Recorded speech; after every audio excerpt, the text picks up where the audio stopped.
Okay, everyone, we are going to proceed from where we stopped last week, but just to give you a quick review of what we did last week, just a quick recap, and then we'll move on.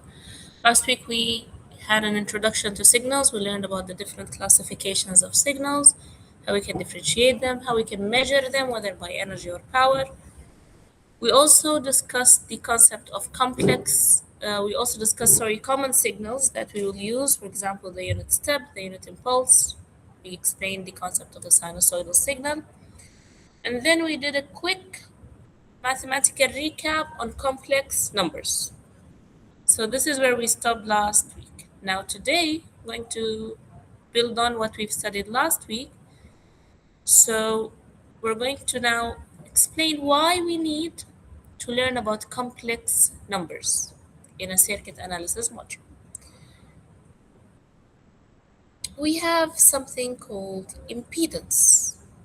An impedance is the equivalent resistance that current faces when it's passing through either a capacitor or an inductor.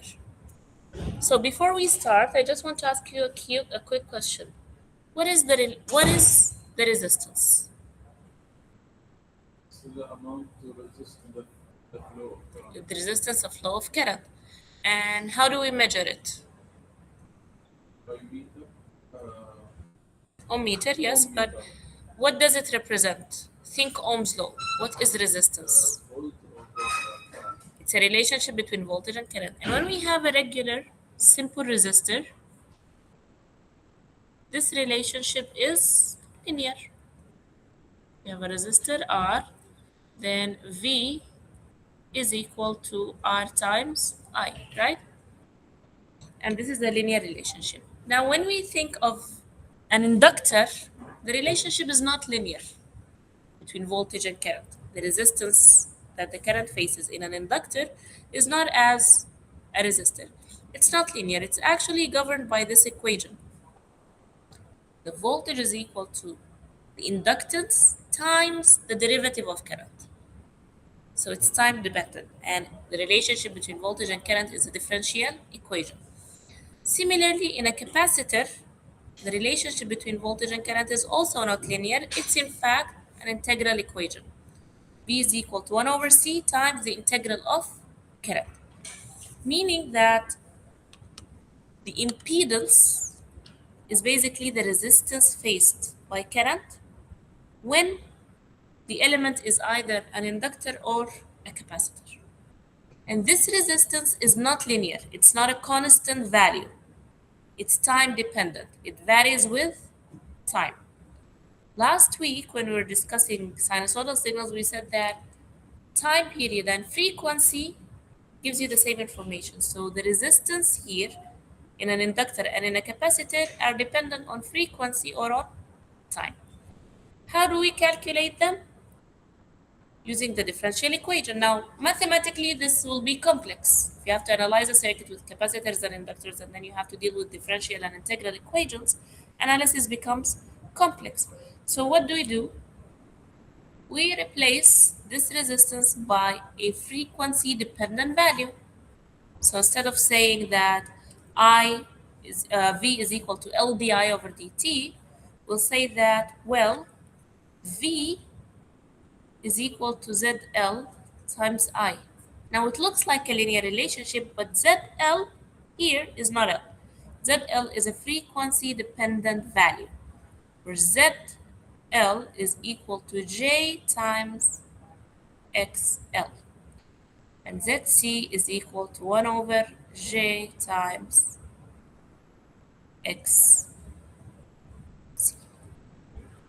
What does that mean, XL and XC? XL and XC are the actual resistance values, but these are dependent on the frequency, or in other words, dependent on time. So in this way, we get rid of the differential and integral equations, and we end up with a linear equation, but the resistance or the impedance in this case is a variable that changes with time rather than a constant value. Clear? So therefore, based on this, the impedance of an inductor, ZL, is equal to J omega L. And the impedance of a capacitor, ZC is equal to 1 over J omega C. Clear? Makes sense? So in that case, the value of the impedance or the resistance to current is dependent on frequency. So for example, let's say I have an inductor L. What would happen if the frequency becomes 0? What will be the value of resistance to current?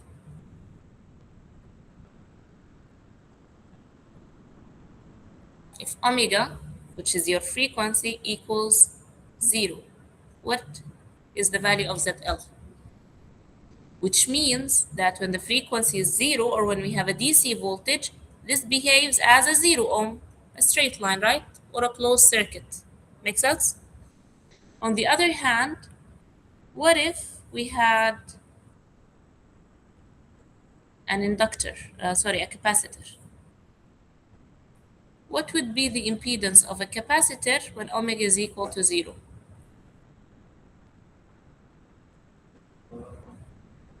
Infinite. Infinity.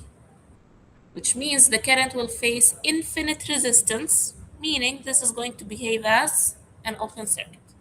So this shows you that the behavior is different dependent on the frequency. If the frequency changes, the absolute resistance faced by current will change in a capacitor and an inductor. This is in contrast to a resistor. Resistor value is constant regardless of the frequency. Does that make sense? So this is why we need the concept of impedance. Now you notice that impedance is what? It's a complex number, right?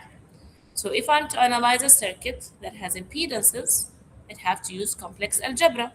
I have to use complex numbers. Does that make sense? However, when we analyze a circuit, we are worried about its resistors, capacitors, inductors, its structure, and about its sources, voltages, and currents, right? So now that we've already established that the impedance or the resistance is a complex number, let's look at the sources. How can we deal with them?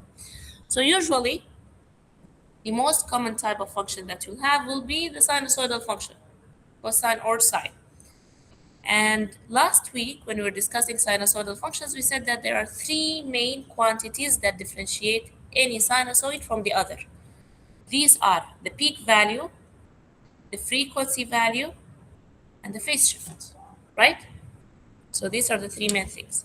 So now I would like you to, and just to remind you what this is, here we have the peak value, here we have the period t, where omega is equal to 2 pi over t, and the phase shift is basically whether it starts at point 0 or starts at a later point in time or at an earlier point in time. So now I'd like you to have a look at these three different sinusoids. The first one, z of t, is 3 cosine 5t minus 30. The second one is 5 sine t plus 45. The third one, x of t, is 3 sine 2t plus 22. So if you notice, impedance, peak values are different. Frequencies, omega, the number multiplied by t, is different. And phase shift is different, right? So if I'm to plot all three of them in one graph, this is x, y, and z. This is what they look like. Now, if I add these point to point, what do you expect the result will be? If I add x plus y plus z, what would I end up with?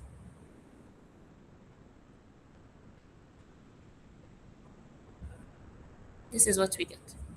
So is this a periodic signal? Is this a sinusoidal signal? No, right?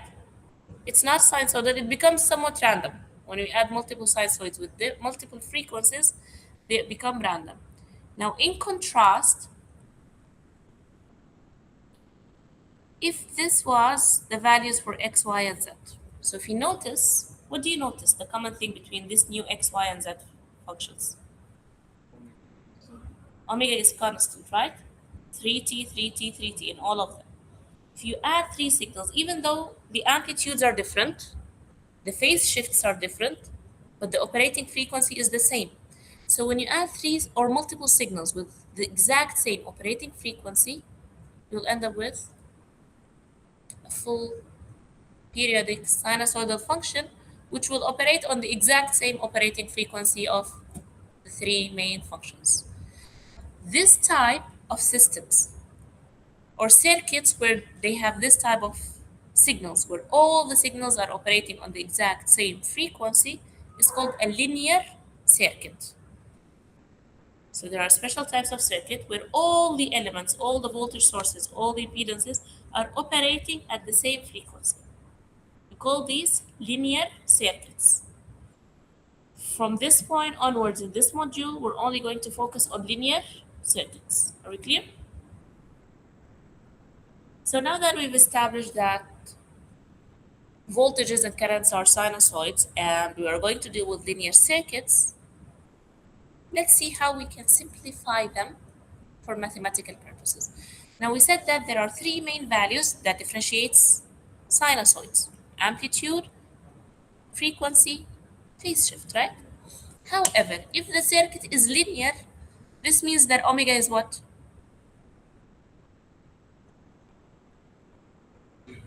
Constant, not zero, constant.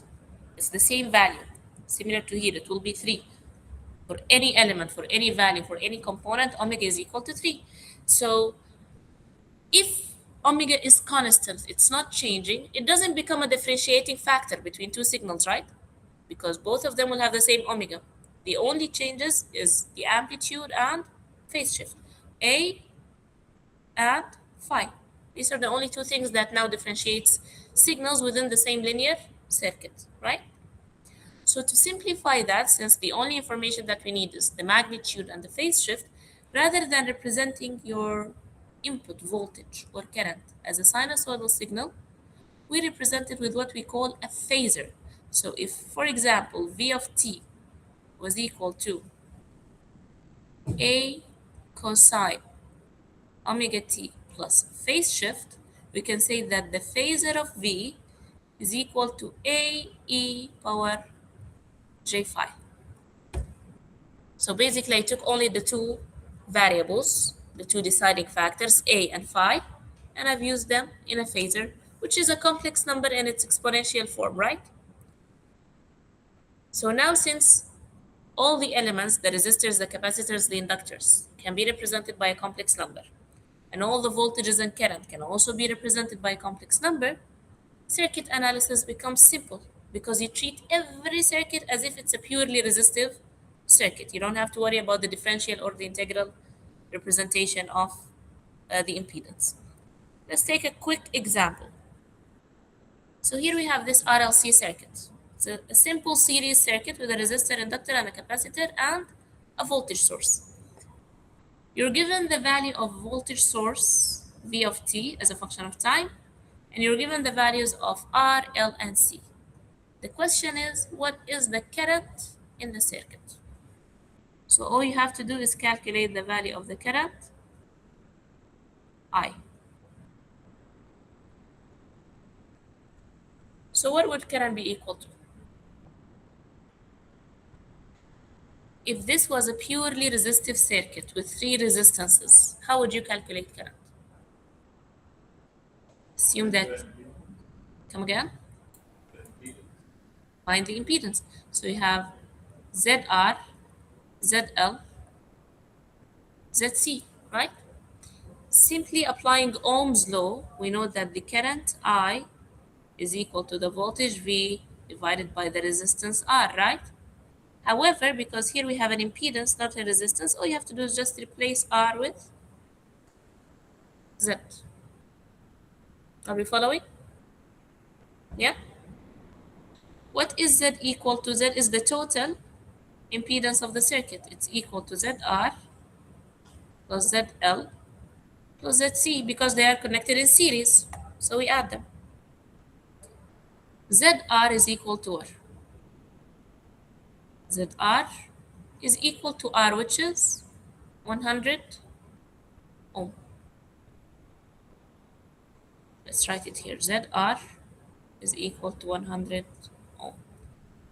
ZL is equal to what? We said that ZL is J omega L, right? What is the value of omega? This is a linear circuit. So can we find 500 because we already know that from the voltage source, omega t. So we can say that ZL is equal to J times 500 times 1, which is the L.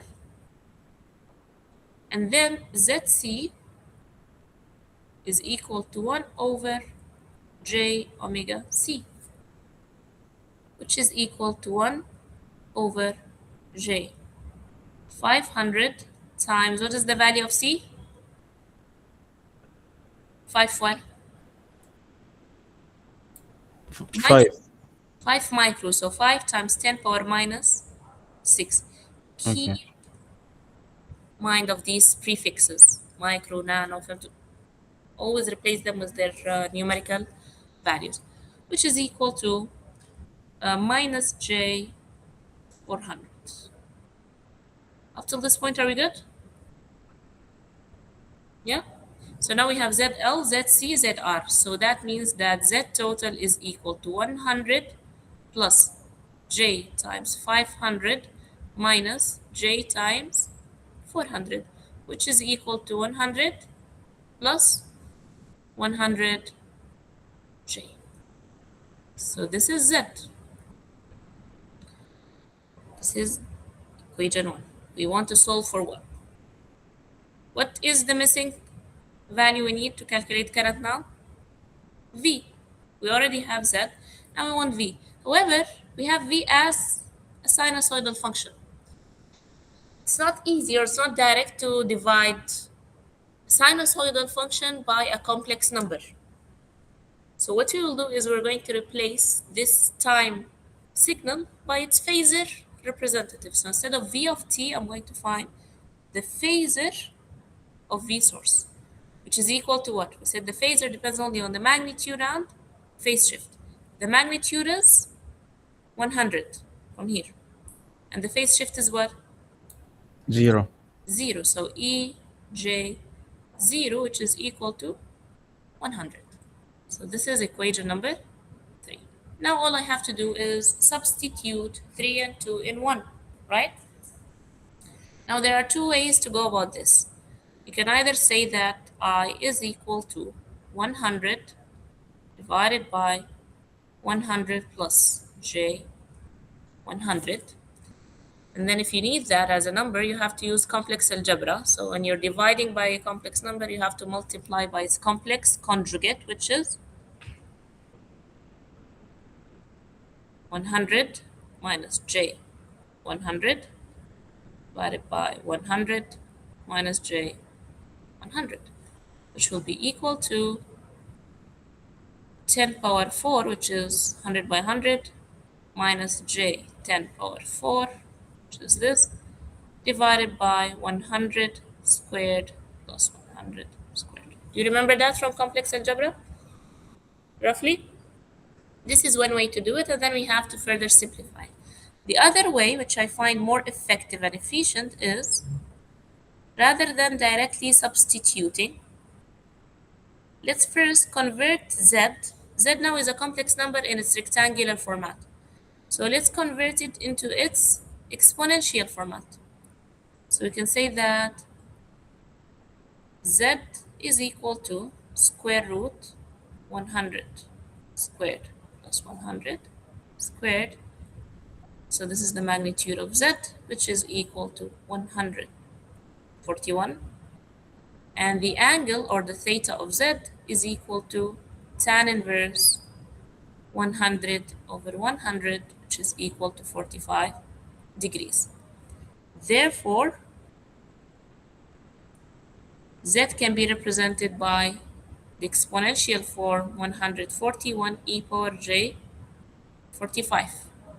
And then I becomes 100, which is V, divided by 104 T1, 141 e power j 45.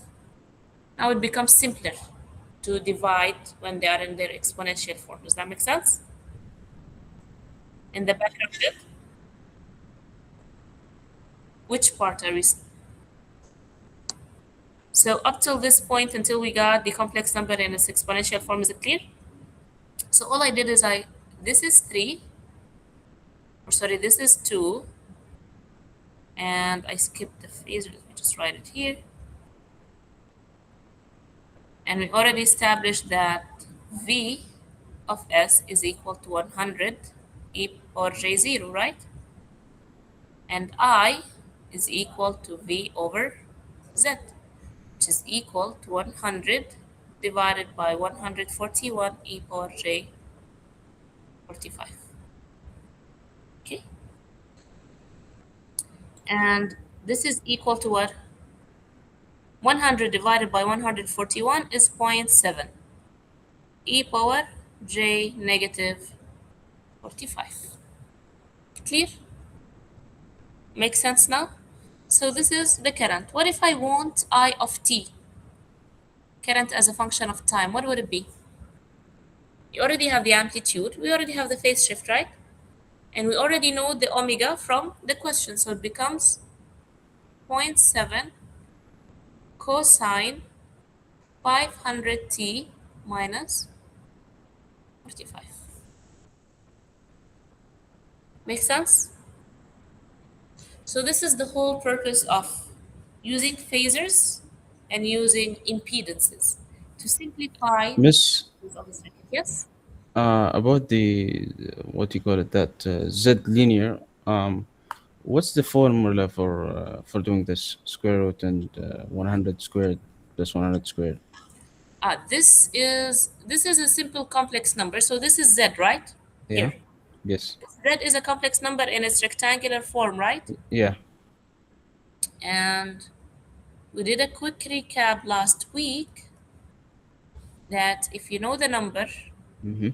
in this form, then you can Okay. find it in exponential form using this formula. Oh yeah. Yeah. Okay. A and Okay? B. Okay. Rings a bell? Okay, so this is what we do. Any questions up to this point? Okay, let's have another example. Can we find the voltage V2? So this is another series circuit. We have a resistor and a capacitor. We have an input voltage V and an output voltage V2. Can we find the voltage V2? So what is V2? Now again, remember, whenever you have these circuits, forget about the existence of a resistor or a capacitor or inductor. Treat them all as if they are elements, impedance elements. So instead of this, this is what you're looking at. You have ZR, you have ZC, and then you have a source. We want to find the voltage across the elements or the terminals of C, right? So do you remember the voltage divider rule? So what does the voltage divider rule states? Voltage across element Is equal to? equal terminal voltage. Okay. Let's take it from the beginning. So I'll explain it here, but please get familiar with voltage divider rule. We're going to use it extensively. Let's start with current. We're assuming that we have a current I passing through the circuit, right? This I is passed through ZR and it also the same current that's passed through ZC, correct? I is equal to this V divided by Z total, right? Which is ZR plus ZC. And it's also equal to VC divided by ZC. Because if you take only these two terminals, the current is equal to the voltage divided by the impedance. Do you agree with that? Which means that V over Z total is equal to VC over ZC, which means that VC is equal to V times ZC over Z total. Make sense? Are we clear on that? What is the value of ZC?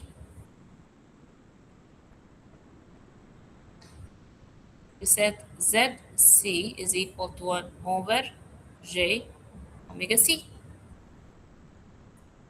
What is the value of omega? Let me rewrite this just to make it more organized. So we already established that ZC is equal to V times, or sorry, VC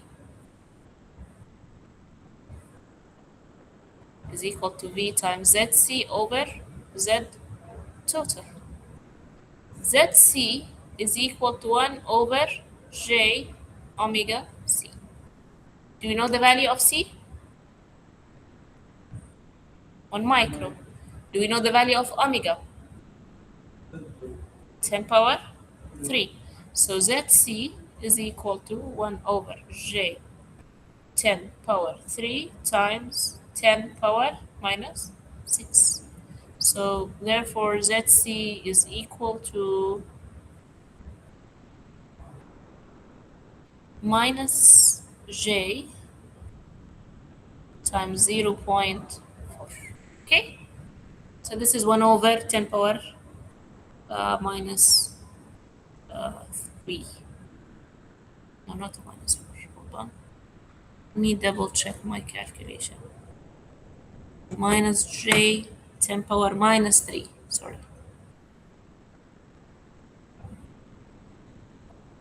Make sense? Okay, now we know what ZC is, and we know that ZR is equal to what? 400. Can we find Z total? Which is ZR plus ZC, which is equal to 400 minus J 10 power 3, correct? Therefore, we know Z total, we know ZC.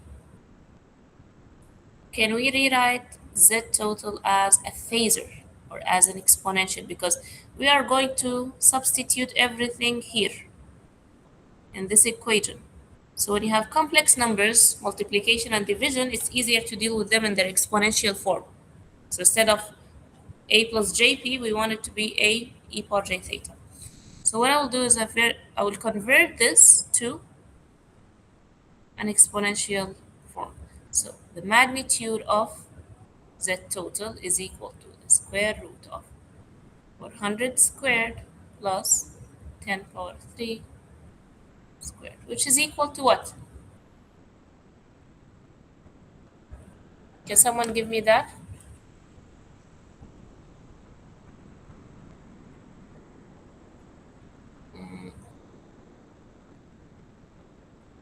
So we want to find the square root of 400 squared plus 10 power. Miss, I got 1077 point something 03. For the square root or for the squared. Huh? Yeah. Is The that the square? answer. Yeah. The answer is 1077.03. Okay, let's see.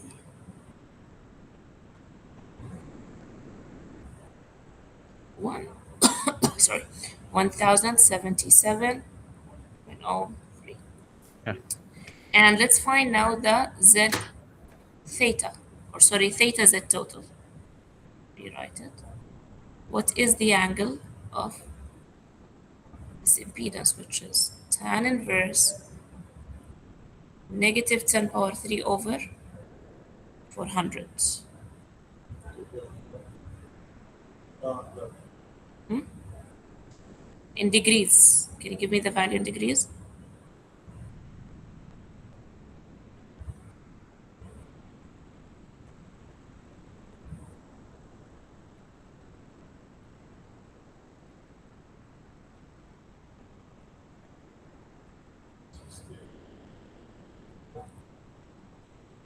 Come again? Minus 68. Minus 68 point. 19 or 2.2. You got the same? Plus Plus, did you do negative 10 power 3 or positive 10 power 3? Okay, minus 68.2 Yeah. approximately Yeah, degrees, right? approximately. Yes. So Yeah. this is what we have. Z total is equal to 1077.3 e power minus j 68 point. Now can we substitute here?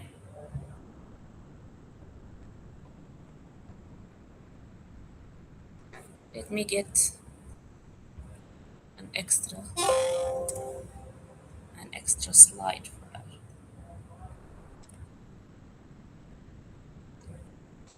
So we know the impedance of Z total. Do we know the, so we know the Z total in exponential form. Do we know ZC in exponential form? This is ZC. Remember, if a number is purely imaginary, it means its angle is what? In the real imaginary plane, ZC is here at minus 10 power 3, right? Which means the angle is what? Minus 90 degrees, right? So ZC is equal to 10 power 3 e power minus j 90. Make sense? Not really? So we said that, let's go back here. Here. Said that a number exists in a real imaginary plane. So if you have x equals a plus jb, we find the intersection point of a and b to find our x, right? The magnitude of that number is the length between this point and the origin, and the angle is the angle that it makes with the real positive axis, right? If your x is equal to minus 10 power 3 j, where does it exist in that plane? So it's basically 0 minus j, which means it exists here in the negative imaginary axis, right? Which means what is the angle that it's formed with the real positive axis? Negative Negative 90. 90. Yeah. Negative 90. So this is what we have here. Where am I at? So this is ZC. So now we know ZC as a phasor. We know Z total as a phasor. Can we find V as a phasor? This voltage over here. V is equal to what? 3 e power. What is the phase shift? 0. E power j 0. Or in other words, V is equal to 3, right? I'm going to take 1, 2, and 3 and substitute them here in this equation. Make sense? Let me add my blank page. So just to rewrite the three equations that we have V is equal to V times ZC divided by Z total. This is VC. We have V equals to 3. ZC equals to minus 10 power, 10 power 3 power E minus J 90. We have Z total equal to 1077 77.03 e power j negative 68.2. And now we're going to substitute them. So V of C is equal to 3 times 10 power 3 times e power minus j 90 divided by 1077.03 times e power minus j 68.2, which is equal to what? 3 times 10 power 3 divided by 1077 is, calculators please,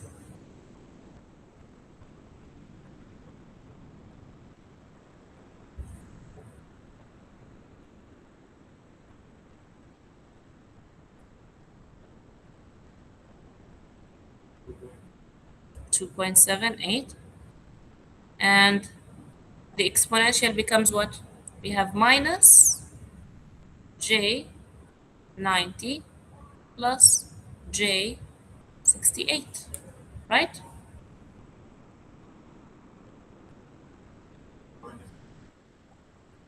So it becomes 2.7 e power minus j 21.8.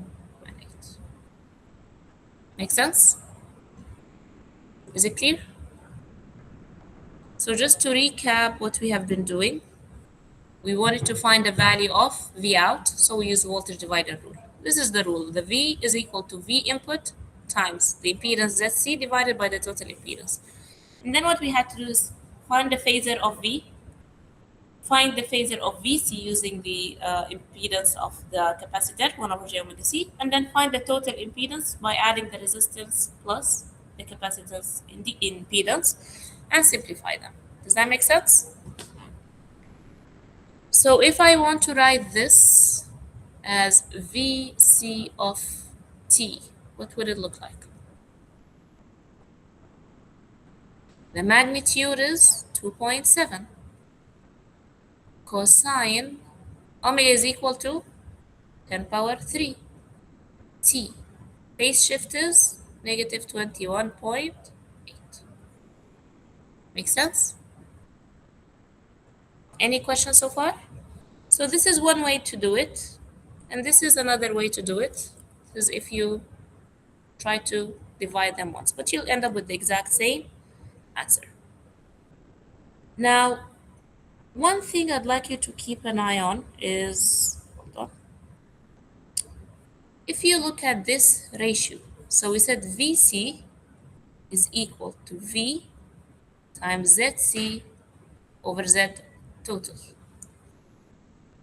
If you divide both sides by V, what do you end up with?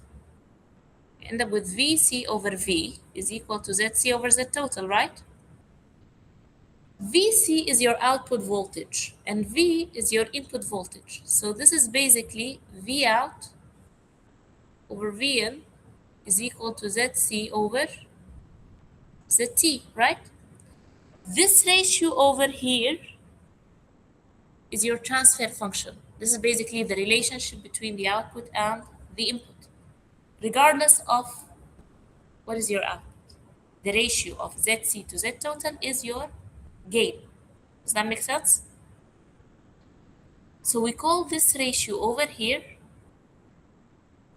gain of a network. Now, if you notice back to our solution, the input has a phase shift of what? 0, right? Vn, where is my, we skipped. Okay. The input here had a phase shift of what? And the output had a phase shift of what? Where is it? 21, right? So this is called the system's phase shift. We have a gain and we have a phase shift. Gain is basically output divided by input. The phase shift is the difference of the angles between the input and the output. And usually as designers, so this is for future, as designers, if you're asked to design a circuit, you have to figure out its gain and its phase shift, because these are some of the performance metrics of circuit design. For example, let's say that you're going to design a heart pacer to regulate the pace of the heart. You need to know how much is the gain for that, right? How much the electricity, the output doesn't exceed a specific safe threshold, right? At the same time, phase shift is basically indicates a delay, right? Because you're shifted from starting at 0 to starting either at a later point or at an earlier point, right? So this is basically a delay in time. So if you're designing the medical equipment, this time shift is important to understand how long it will, or even a factory controller.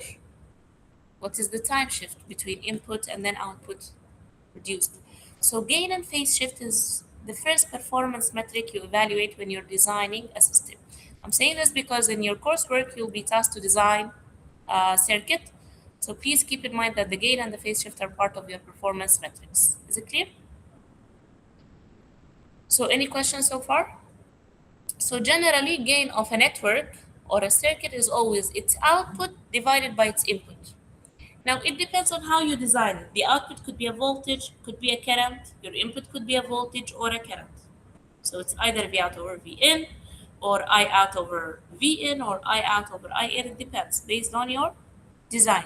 And for the same circuit, you can have multiple transfer functions. For example, in the resistive capacitive network, if I calculate my output here, then my gain will be VC over Vn.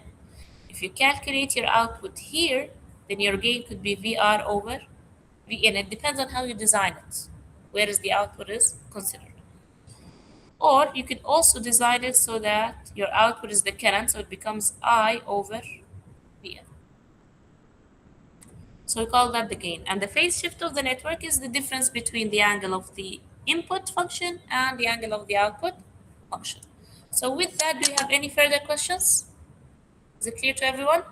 So just to give you a quick recap of what we've covered in the last 2 weeks in our first lecture, we discussed the concept of signals, we identified power and energy signals, how we can measure the signals. We discussed different classification of signals in terms of being discrete in time or continuous, analog or digital, deterministic or probabilistic.